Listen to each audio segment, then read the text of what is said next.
बिस्मिल्लाहिर्रहमानिर्रहीम। अस्सलाम वालेकुम। आप देख रहे हैं अलिफ न्यूज़ और मैं हूं आपके साथ माजिद अली।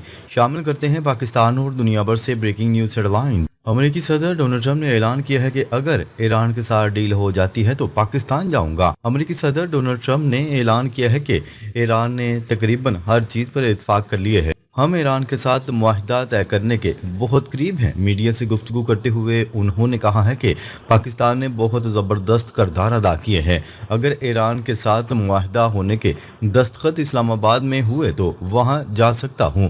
पाकिस्तानी वज़ीर आज़म फील्ड मार्शल बहुत ज़बरदस्त शख्सियत हैं। दोनों का बहुत मिसाली किरदार रहा। खबर के अगले हिस्से में बात करते हैं। ईरान ना माना तो अमेरिका दोबारा जंग करने के लिए भी तैयार है। अमेरिकी वज़ीर जंग ने खबरदार कर दिया। अमेरिकी वज़ीर दिफा पीट हेग्सेथ ने ईरान को सख्त पैगाम देते हुए खबरदार किया है कि अगर तेहरान ने मुआहदे पर इत्तेफाक न किया तो अमेरिका दोबारा फौजी कार्रवाइयाँ शुरू करने के लिए तैयार है। वाशिंगटन में प्रेस कॉन्फ्रेंस के दौरान अमेरिकी वज़ीर जंग पीट हेग्सेथ ने कहा कि हम ईरान पर नज़र रखे हुए हैं और इसकी तमाम अस्करी सरगर्मियों से आगाह हैं। उन्होंने दावा किया है कि ईरान तबाहशुदा लॉन्चर्स को ज़मीन से निकालने की कोशिश कर रहा है, जबकि इसके बाद फौजी असासे भी मुंतकिल किए जा रहे हैं। अगर ईरान ने गलत फैसला किया तो इससे ना सिर्फ नाकाबंदी बल्कि बमबारी का भी सामना करना पड़ेगा। और मजीद कहा कि ईरान के नए सुप्रीम लीडर के जख्मी होने का शुबा है लेकिन वो जिंदा हैं। अमेरिकी वज़ीर दिफा ने ऑपरेशन एपिक फ्यूरी को अमेरिका की जंग करार देते हुए कहा कि इसके बाद अब इकोनॉमिक फ्यूरी के तहत ईरान पर ज़्यादा से ज़्यादा माशी दबाव भी डाला जाएगा। उनके मुताबिक अमेरिकी नाकाबंदी पहले ही ईरान की बरामदात को मुतासर कर रही है और इसे ज़रूरत पड़ने तक जारी रखा जाएगा। उन्होंने आपने हुर्मुज़ के हवाले से भी ईरान के दावों को मुस्तरद करते हुए कहा कि समुद्री रास्तों पर कंट्रोल अमेरिकी बहरिया के पास है, जबकि तजारती जहाज़ों को धमकियां देना कंट्रोल नहीं बल्कि एक ज़ाकी है। ईरान के पास अब बहरी फौज नहीं रही। पीट हेग्सेथ ने जोर दिया कि अमेरिका के पास दुनिया की मजबूत तरीन फौज है और वो किसी भी मुमकिन सूरत हाल निपटने की मुकम्मल सलाहियत रखता है, जिससे खित्ते में कशीदगी मजीद बढ़ने का खदशा पैदा हो गया है। खबर के अगले हिस्से में बात करते हैं। फील्ड मार्शल आसिम मुनीर की ईरानी सदर मसूद पज़ेश्कियान से अहम मुलाकात। फील्ड मार्शल की ईरानी सदर से मुलाकात। मीडिया रिपोर्ट के मुताबिक ईरान और अमेरिका को एक मुआहदे पर रजामंद करने के लिए फील्ड मार्शल की ईरानी सदर से यह मुलाकात बहुत अहम करार दी जा रही है। इससे पहले फील्ड मार्शल ने जुमेरात को तेहरान में मसरूफ दिन गुजारा। फील्ड मार्शल ने तेहरान में ईरानी पार्लियामेंट के स्पीकर बाकर कलीबाफ से नहायत अहम मुलाकात की। बाकर कलीबाफ ईरानी हुकूमत में नहायत मौसर शख्सियत समझे जाते हैं, जिन्होंने इस्लामाबाद में आए ईरानी वक्त की क़यादत भी की। फील्ड मार्शल की गुज़िश्ता रोज़ ईरानी वज़ीर ख़ारजा अब्बास अराग़ची से भी मुलाकात हुई। ISPR के मुताबिक फील्ड मार्शल का दौरा तेहरान, अमेरिका और ईरान के दरमियान जारी सालसी की कोशिशों का हिस्सा है। वज़ीर दाखिला मोहसिन नकवी भी फील्ड मार्शल के हमरा मौजूद हैं। ईरानी मीडिया के मुताबिक फील्ड मार्शल ने कमांडर ख़ातमुल अंबिया से भी मुलाकात की। खबर के अगले हिस्से में बात करते हैं। अमेरिकी फ़ौज एक लम्हे के नोटिस पर ईरान पर दोबारा हमले शुरू कर सकती है। Chairman joint chief of staff अमेरिकी chairman joint chief of staff general Dan Caine ने कहा है कि अमेरिकी फ़ौज एक लम्हे के नोटिस पर ईरान पर दोबारा हमले शुरू कर सकती है। वाशिंगटन में वज़ीर जंग पीट हेग्सेथ के साथ प्रेस कॉन्फ्रेंस करते हुए उनका कहना था कि आपने हुर्मुज़ की नाकाबंदी तमाम जहाज़ों के लिए है। ईरान से आने वाले हर जहाज़ पर यह पाबंदी ईरानी समुद्री हदूद और बैनुल अक़वामी पानियों में नाफिज होती है।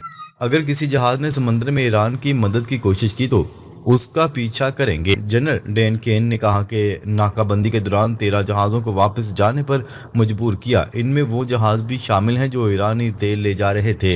इनसे कबल अमेरिकी वज़ीर जंग पीट हेग्सेथ ने कहा था कि अपने फैसले ईरान को अक्लमंदी से करना होंगे। अगर ईरान ने गलत फैसला किया और मुआहदा न किया तो अमेरिकी अफवाज दोबारा जंगी कार्रवाइयाँ करने के लिए मुकम्मल तौर पर तैयार है। वाशिंगटन में प्रेस ब्रीफिंग में अमेरिकी वज़ीर दिफा ने कहा कि ईरानियों को मालूम होना चाहिए कि हमारी और इनकी सलाहियतों का कोई मुकाबला नहीं। अमेरिका अब भी पहले की तरह मजबूत है।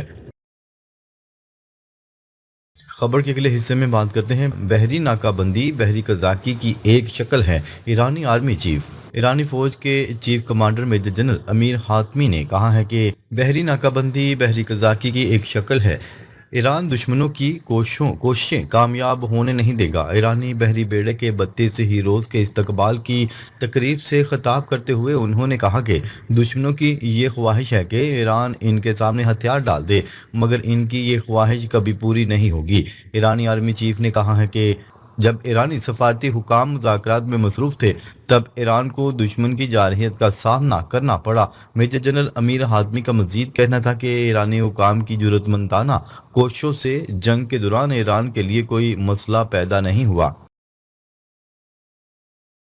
خبر کے اگلے حصے میں بات کرتے ہیں۔ ایران میں تمام اہداف تباہ کر دیے، ضرورت پڑی تو دوبارہ حملے کریں گے۔ اسرائیل نے بڑا پیغام جاری کر دیا۔ اسرائیل نے دعویٰ کیا ہے کہ اس نے امریکہ کے ساتھ ایران کے خلاف مشترکہ جنگ کے دوران تمام اہداف کو کامیابی سے تباہ کر دیا۔ الجزیرہ کی رپورٹ کے مطابق تل ابیب میں ایک تقریب سے خطاب کرتے ہوئے وزیر دفاع اسرائیل کاٹز نے کہا ہے کہ امریکہ اور اسرائیل کے حملوں میں ایران کے تمام اسٹریٹجک اہداف اور صلاحیتوں کو نشانہ بنایا گیا اور اگر ضرورت پڑی تو ہم دوبارہ بھی کارروائیاں کریں گے۔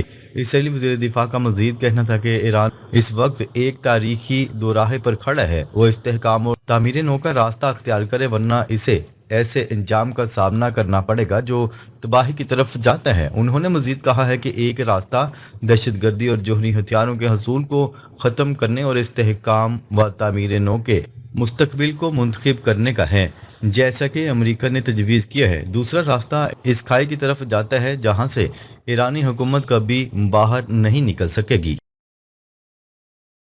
خبر کے اگلے حصے میں بات کرتے ہیں۔ امریکی صدر ڈونلڈ ٹرمپ کا اسرائیل اور لبنان میں 10 روزہ جنگ بندی کا اعلان۔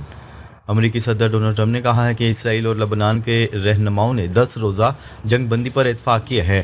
اپنے ٹروتھ سوشل میڈیا اکاؤنٹ پر صدر ڈونلڈ ٹرمپ کہا کہ ابھی لبنان کے صدر جوزف اون اور اسرائیلی وزیر اعظم سے گفتگو کی ہے جس میں دونوں رہنماؤں نے 10 دن کی جنگ بندی پر اتفاق کیا ہے۔ ٹرمپ نے لکھا کہ اسرائیل اور لبنان میں جنگ بندی امریکی وقت کے مطابق 5 بجے شروع ہوگی۔ دونوں ممالک 34 سالوں میں پہلی بار واشنگٹن میں مارکو روبیو سے ملے۔ جے ڈی وینس اور مارکو روبیو کو دیرپا امن کے لیے اسرائیل اور لبنان سے مل کر کام کرنے کی ہدایت کی۔ ڈونلڈ ٹرمپ کا کہنا تھا کہ 9 جنگوں کو حل کرنا میرے لیے اعزاز ہے اور یہ 10ویں جنگ ہے، آئیں اسے ختم کروائیں۔ امریکی صدر نے کہا ہے کہ اسرائیلی وزیر اعظم اور لبنانی صدر کو وائٹ ہاؤس دعوت دوں گا۔ یہ 1983 کے بعد اسرائیل اور لبنان کے درمیان پہلی باضابطہ ملاقات ہوگی۔ اسرائیل اور لبنان دونوں امن چاہتے ہیں، یقین ہے جلد امن قائم ہوگا۔ لبنان میں جاری تنازعہ امریکہ اور اسرائیل کی ایران کے خلاف جنگ کے خاتمے کی وسیع تر کوششوں میں ایک بڑی رکاوٹ بن چکا ہے جو 28 فروری کو شروع ہوئی تھی۔ امریکی صدر ڈونلڈ ٹرمپ نے گزشتہ منگل ایران کے ساتھ 14 روزہ جنگ بندی کا اعلان کیا تھا جو اسرائیل پر بھی لاگو ہوتی تھی، لیکن واشنگٹن اور تہران اسلام آباد میں ہفتے کے اختتام پر ہونے والے مذاکرات میں مستقل امن معاہدے پر متفق نہ ہو سکے تھے۔ خبر کے اگلے حصے میں بات کرتے ہیں۔ اسرائیل لبنان جنگ بندی پر تہران حزب اللہ کے حق میں نعروں سے گونج اٹھا۔ ایرانی دارالحکومت کے قلعہ میں ہزاروں افراد جمع ہوئے اور لبنان کی مزاحمتی تنظیم حزب اللہ کے حق میں اور اسرائیل کے خلاف نعرے بازی کی۔ پاسداران انقلاب ایران کی قدس فورس کے کمانڈر بریگیڈیئر جنرل اسماعیل قانی نے بیان میں کہا تھا کہ معزز لبنانی اور خطے کے عوام یہ جانتے ہیں کہ اس فیصلہ کن جنگ کی فتح حزب اللہ ہے۔